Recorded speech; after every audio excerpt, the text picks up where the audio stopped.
ज़ुहा वअम्मा साइल फला तनहर, और साइल को मत झिड़को।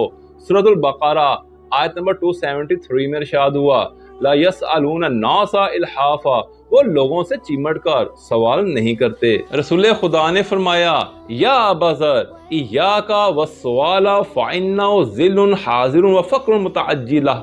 ए अबू ज़र, लोगों से मांगने से इज्तनाब करो, क्योंकि ये फौरी जिल्लत और तेजी से आने वाला फकर है। इन्नल मसअलता ला तहिल्लु इलल फ़क़्रु मुद्दक़ियुन औ गारमुन मुक़त्तउन, सवाल सिर्फ शदीद फकर या असाब शिकन कर्ज की सूरत में ही जायज है। हदीस मुबारका है, लो अन्ना अहदकुम याखुज़ा हब्लन फयाती बि हाज़माती हतबिन अला ज़हरिही, तुम में से कोई शख्स हाथ में रस्सी लेकर जंगल की तरफ जाए और लकड़ियों का गट्ठा अपनी पुश्त पर लादे, फ़युबीउहा, उसको बेचे, फ़यकफ़्फ़ा बिहा वजहहु खैरल्लहु मिन अन यसअला, तो ये उससे अपनी इज्जत बचाए, तो ये उसके लिए सवाल करने से कई गुना बेहतर है। मा फातहा राजुन अला नफ्सिही बाबा मसअलातिन, जो शख्स अपने लिए सवाल का दरवाजा खोल लेता है, इल्ला फातहा अल्लाहु अलैहि बाबन मिनल फ़क़र, तो अल्लाह ताला उसके लिए फ़क़्र तंगदस्ती का दरवाजा खोल देता है। इसी में मजीद दर्ज है,